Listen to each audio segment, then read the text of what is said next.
An extremely shocking yet predictable incident has come to light in the UK. On April 29, 2026, hundreds of police officers suddenly surrounded a quiet town in England. Roads got sealed, gates were locked, and inside, a religious group that claimed peace and purity became the center of a giant storm. In the town of Crewe in Cheshire, a massive operation was carried out. Around 500 officers were deployed. Their target? The headquarters of a group known as Mahdi, Religion of Peace and Light. Authorities had received serious allegations linked to the group's activities.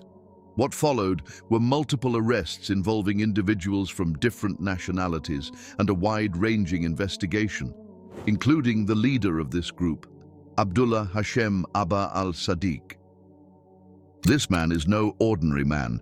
He has claimed to be the Mahdi as well as the Pope.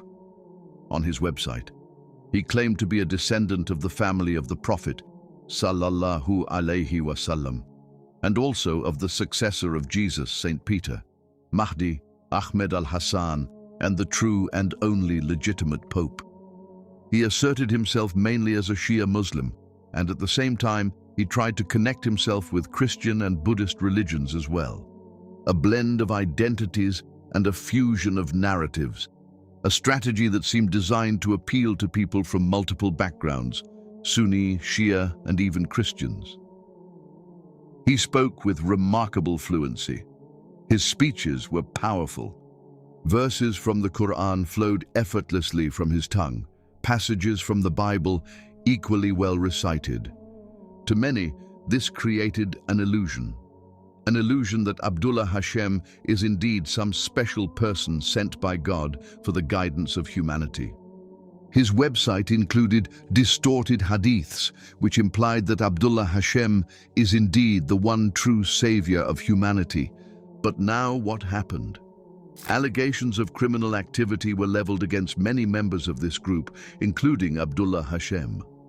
Months earlier, this group was already accused of committing immigration fraud, but this time the allegations became even more intense, which included modern-day slavery and sexual misconduct. Of course, these allegations can't be stated as pure facts unless they are proven, because up until now, they are still being taken as allegations only. It can also be that the group showed their identity as more inclined towards Islam than Christianity or Buddhism, which is why false allegations were leveled against them to paint Islam in a bad light. Already, Islamophobic news outlets have started spreading the propaganda that the Ahmadiyya sect of Abdullah Hashem was a sect of the main Islamic religion, and this sect was caught committing organized, heinous criminal activities in the neighborhoods of England. Of course, how can they not use this news as a golden opportunity to attack Islam?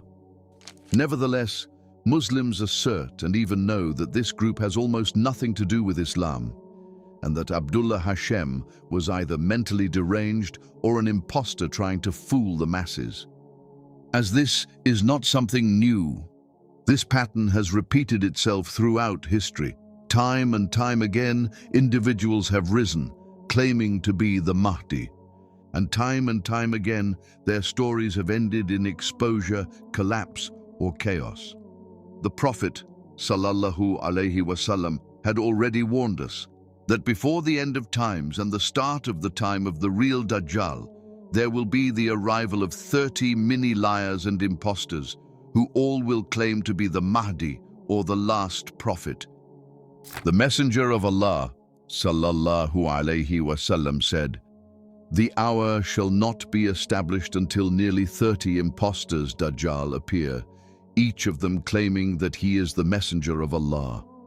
These people who will make grand claims will use religion not as guidance, but as a tool to manipulate and gather followers." We as Muslims need to understand this. Not every person who speaks well speaks the truth. Not every person who quotes scripture understands it, and not every person who claims divine authority has any connection to it. When we look at such figures, we often have two possibilities. Either they are deeply deluded and suffering from mental issues, or they are extremely clever. clever enough to understand human psychology and to mix truth with falsehood. As Muslims, we are told to believe in the coming of the Mahdi. Yes, but we are not told to chase him and to accept every claimant. The Mahdi will come at the time decreed by Allah, not earlier or through self-declaration.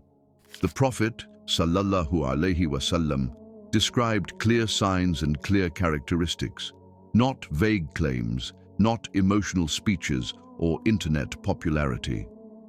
Narrated Abu Sa'id al-Khudri, the Prophet, sallallahu alaihi wasallam, said, "The Mahdi will be of my stock and will have a broad forehead and a prominent nose. He will fill the earth with equity and justice as it was filled with oppression and tyranny, and he will rule for 7 years."